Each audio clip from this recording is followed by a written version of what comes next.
Marc chapitre 2, versets 4 et 5. Nous lisons ensemble. Comme ils ne pouvaient l'aborder à cause de la foule, ils découvrirent le toit de la maison. Ils découvrirent le toit de la maison où il était. Et ils descendirent par cette ouverture le lit sur lequel le paralytique était couché. J'aimerais lire encore ce verset. Verset 4. Comme ils ne pouvaient l'aborder à cause de la foule, ils découvrirent le toit de la maison où il était. Et ils descendirent par cette ouverture le lit sur lequel le paralytique était couché. Verset 5. Jésus, voyant leur foi, dit au paralytique, « Mon enfant, tes péchés sont pardonnés. » Seigneur, nous sommes ici, pas pour entendre un homme, mais pour entendre ta voix, car nous avons soif de toi. Au nom de Jésus, Amen. Encore une fois, je vous salue dans le précieux nom de Jésus. Amen. La semaine dernière, dès le début de cette assemblée, nous avions vu ensemble l'importance de l'intimité, et l'intimité à laquelle Dieu nous appelle, qui est le fondement, le pilier même de cette nouvelle assemblée.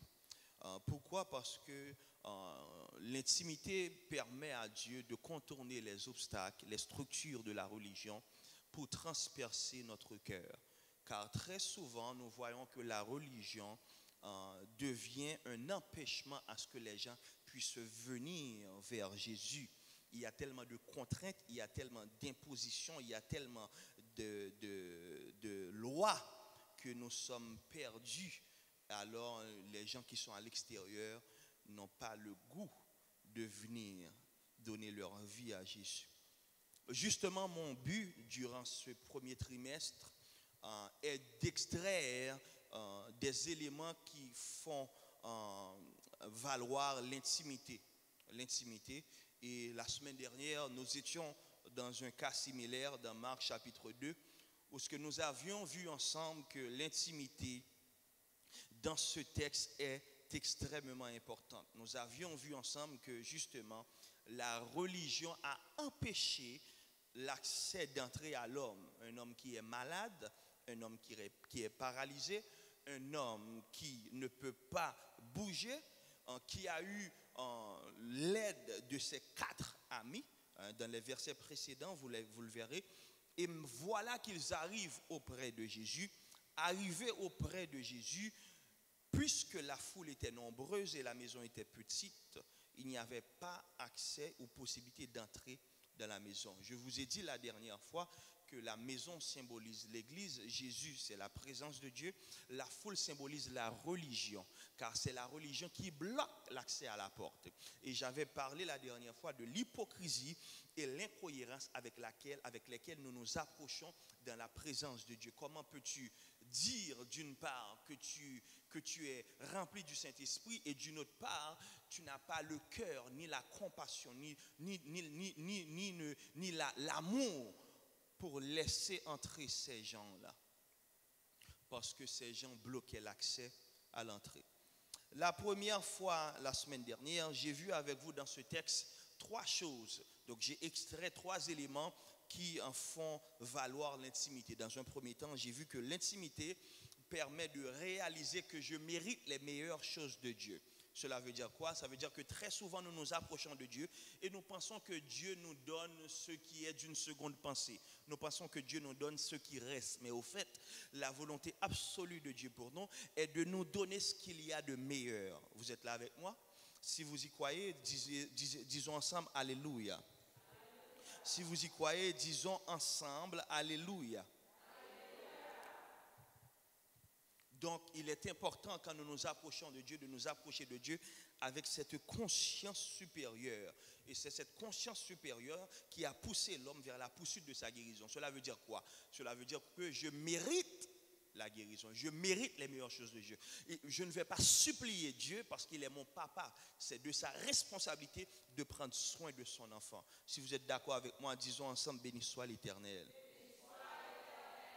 Deuxième point que j'avais vu avec vous, c'est que l'intimité m'oblige à être sélectif dans le choix de mon entourage. Nous avions vu dans le texte l'importance des amis de l'homme qui était paralysé.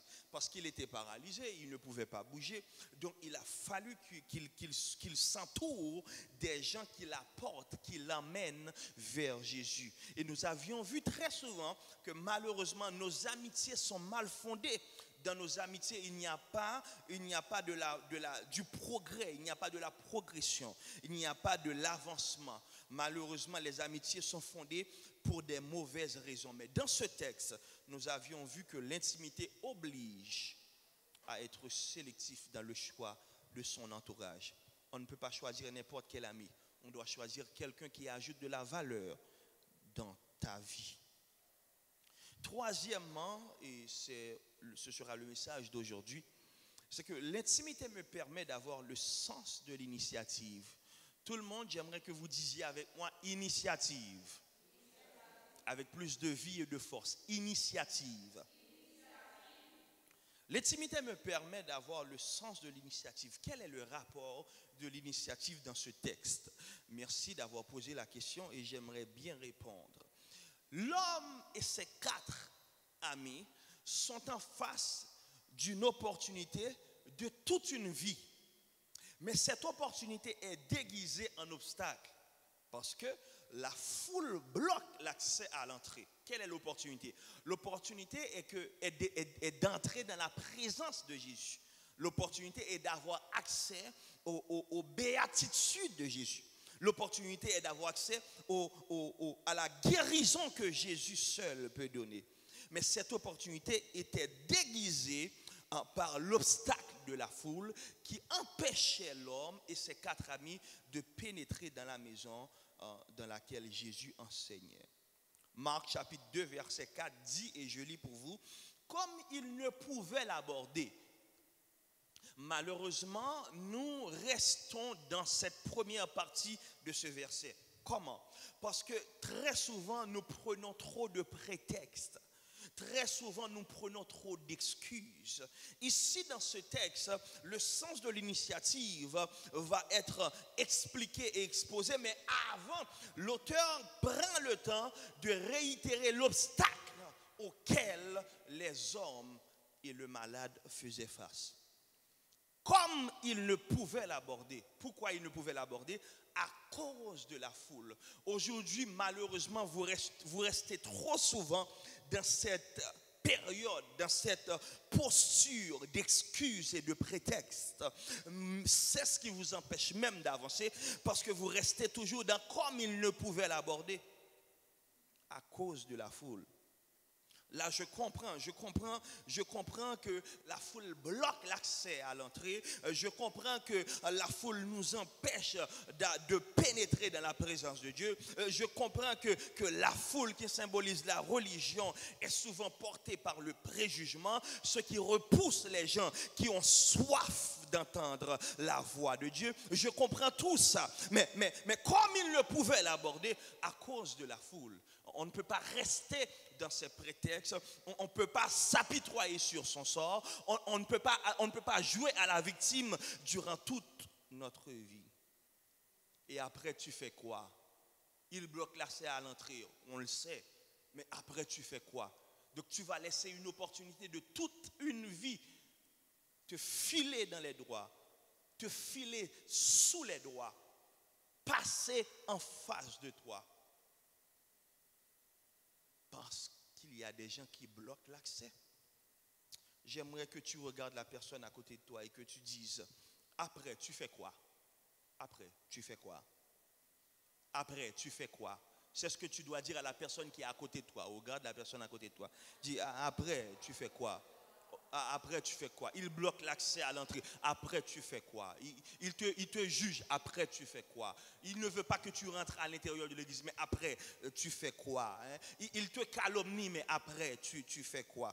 Il n'y a pas le mal. Mais après, tu fais quoi? Il va falloir que tu arrêtes de te victimiser parce que Dieu a pour toi une opportunité extraordinaire. L'intimité me permet d'avoir le sens de l'initiative, car le sens de l'initiative est ce qui te donnera la créativité nécessaire pour contourner l'obstacle et saisir l'opportunité. Je répète, le sens de l'initiative est ce qui te donnera la créativité nécessaire pour contourner cette opportunité, pour contourner l'obstacle et saisir cette opportunité. Qu'est-ce que cela veut dire? Dans ce texte, quel est l'obstacle? L'obstacle, c'est que la foule bloque l'accès à l'entrée. Donc, ils ne peuvent pas avoir accès à la présence de Jésus. Mais quel est le sens de l'initiative dans ce texte?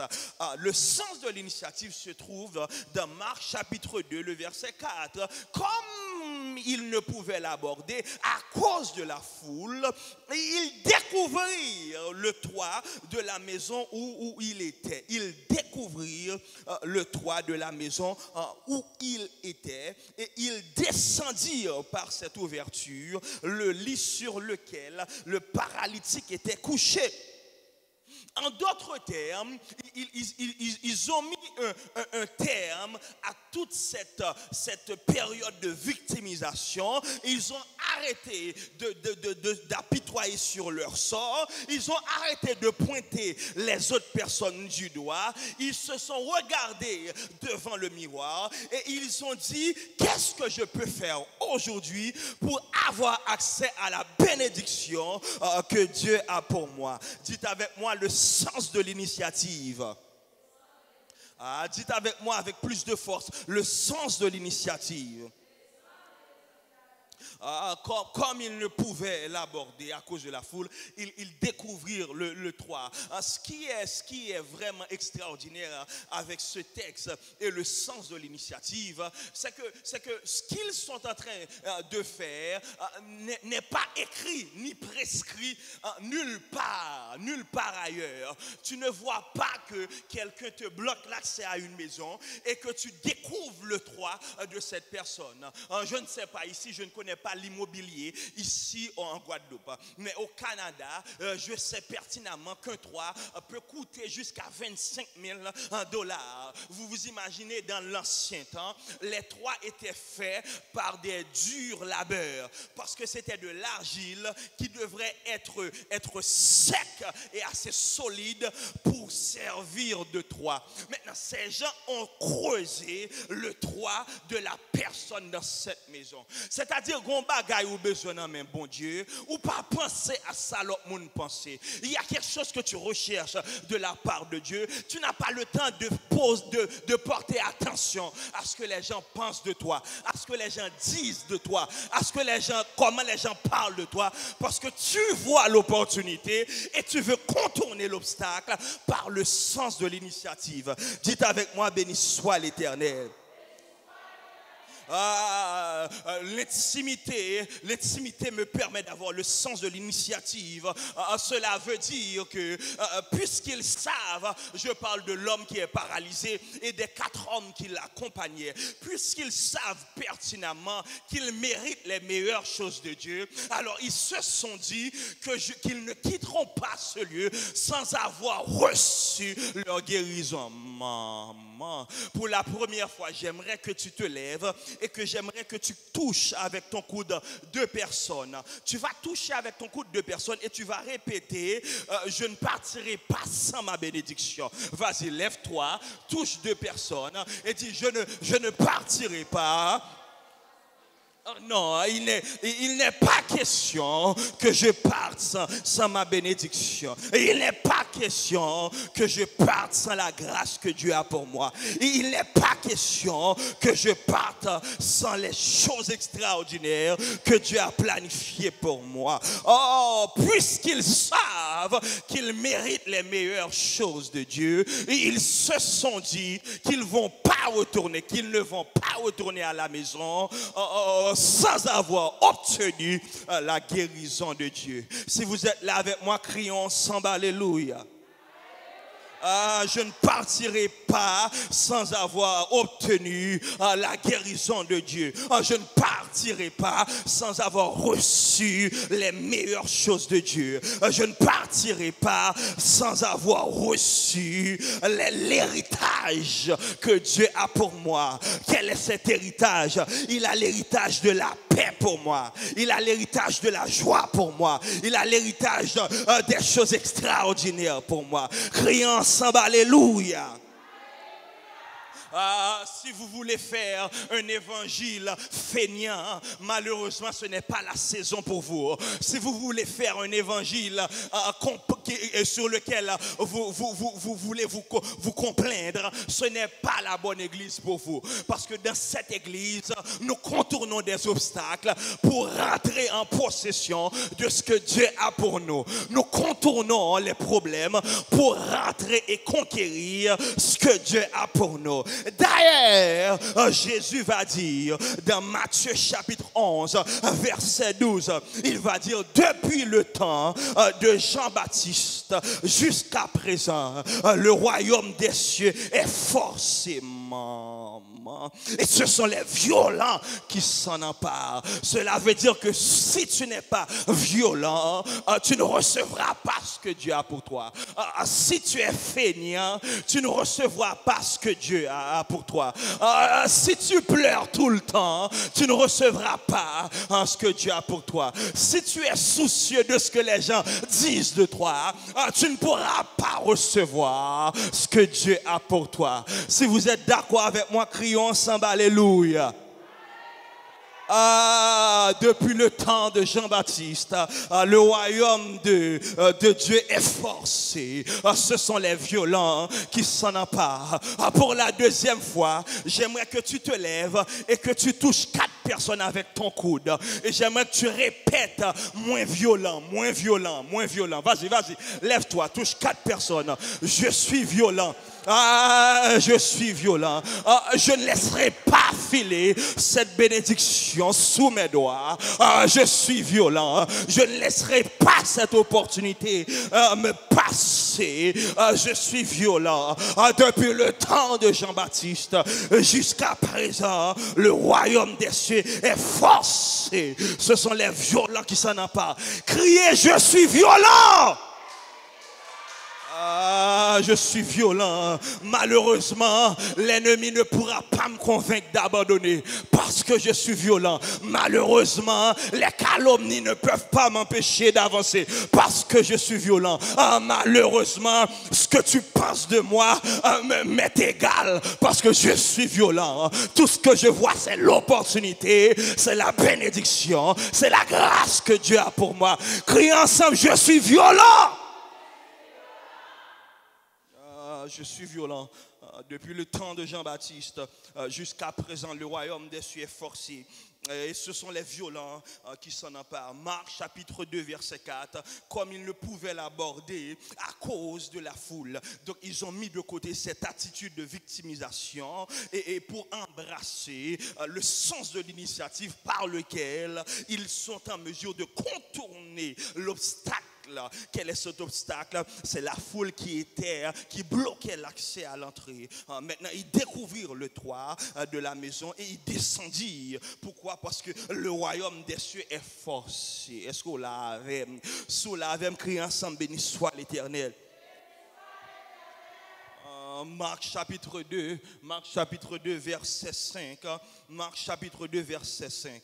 Donc non seulement qu'ils ont mis cette attitude de victimisation de côté, mais aussi ils ont creusé un trou pour faire descendre l'homme qui était malade. Et la troisième chose que j'aimerais voir avec vous, c'est Jésus veut voir ta foi. Maman. Jésus voyant leur foi. Jésus voyant leur foi. Répète après moi, dis Jésus voyant leur foi. Avec plus de force, Jésus voyant leur foi. Ah, mes frères et sœurs, je ne savais pas que la foi peut être vue. Je ne savais pas que la foi était palpable. On m'a souvent enseigné que la foi est un concept farfelu, distant et lointain. Mais aujourd'hui dans ce texte, selon Marc chapitre 2 verset 5, Dieu s'attend, Dieu attend à ce qu'il puisse voir ta foi. Dieu veut voir ta foi. La chose que tu demandes depuis longtemps, Dieu veut te l'accorder, mais avant tout, il veut voir ta foi. La chose pour laquelle tu avais jeûné depuis longtemps, Dieu, il te l'a déjà accordé. Il veut simplement voir ta foi. Pour la troisième fois, lève-toi et touche 5 personnes avec ton coude. Et j'aimerais que tu dises, Jésus veut voir ta foi. Jésus veut voir ta foi. Jésus veut voir ta foi. Jésus veut voir ta foi. Et il n'est plus question que tu parles. Il n'est plus question que tu envoies des paroles en l'air. La foi n'est pas farfelue. Parce que Jésus veut voir ta foi. Jésus veut voir ta foi. Jésus veut voir ta foi. Jésus veut voir ta foi. Arrête de prier. Jésus veut voir ta foi. Arrête de jeûner. Jésus veut voir ta foi. Arrête de pleurer, Jésus veut voir ta foi. Arrête de t'apitoyer sur ton sort, Jésus veut voir ta foi. Lève tes 2 mains et dis, Jésus voit ma foi. Jésus voit ma foi. Marc chapitre 2 verset 5, Jésus voyant leur foi. Dans Jacques chapitre 2 le verset 20, dans la version du semeur, Jacques dit, et je lis, insensé, veux-tu avoir la preuve que la foi sans les actes ne sert à rien? Maman. Qu'est-ce que cela veut dire? Cela veut dire que tu penses que tu peux prier sans poser des gestes. Tu penses que tu peux jeûner sans poser des actions.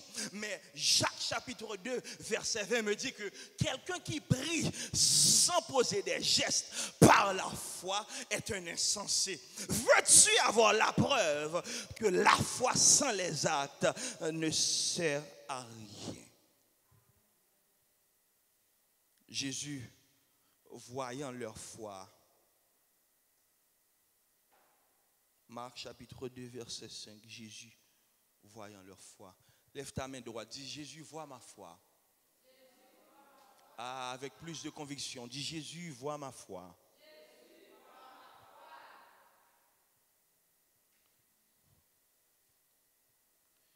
Dans ce texte, il y a un mot qui justifie toute cette approche de l'intimité. Ce mot se trouve dans Marc chapitre 2, le verset 5. Jésus, voyant leur foi, dit au paralytique, mon enfant, dites avec moi, mon enfant. Avec plus de force, mon enfant. Ici, il y a une tension, c'est ce que les théologiens appellent, il y a une tension dans ce texte, c'est ce qu'ils appellent tension. Quelle est cette tension? Jésus, voyant leur foi, dit au paralytique, mon enfant. Mais pour que cette personne soit appelée mon enfant, pour que cet homme soit considéré comme l'enfant de Dieu, cet homme aurait dû accepter Jésus comme son sauveur et Seigneur personnel. Mais à cette époque, ce n'était même pas encore possible parce que Jésus n'était pas encore crucifié, maltraité, humilié. Son sang n'avait pas encore été coulé. Car c'est à ce moment-là, ce n'est qu'à ce moment-là que Jésus a dit tout est accompli. En disant tout est accompli, là, il nous a réconciliés avec le Père. Est-ce que vous êtes là avec moi? Amen. Donc c'est à partir de ce moment-là, normalement, chronologiquement parlant, que Jésus avait le droit d'appeler cet homme mon enfant.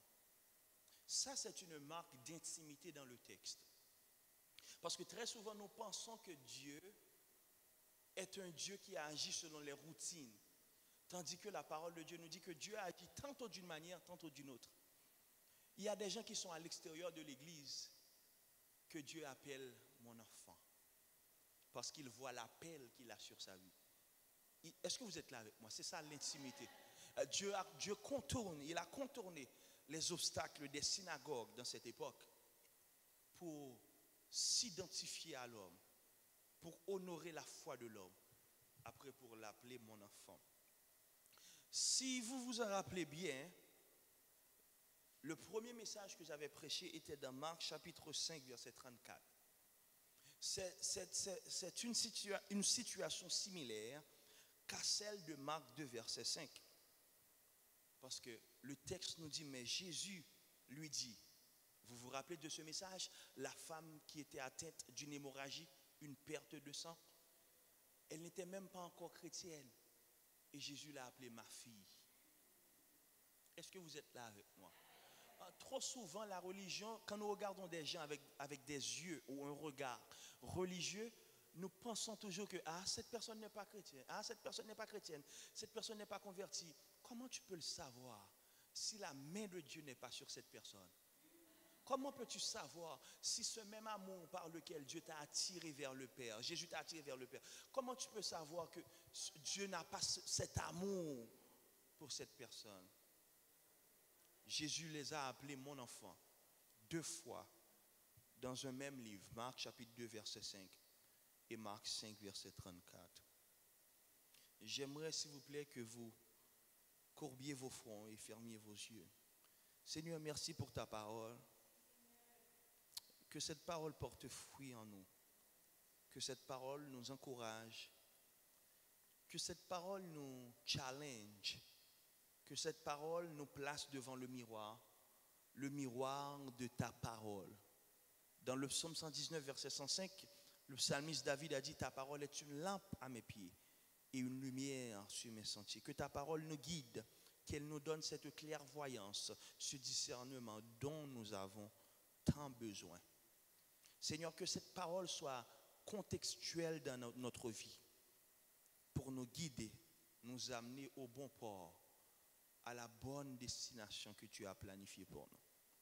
Telle est notre prière, au nom de Jésus.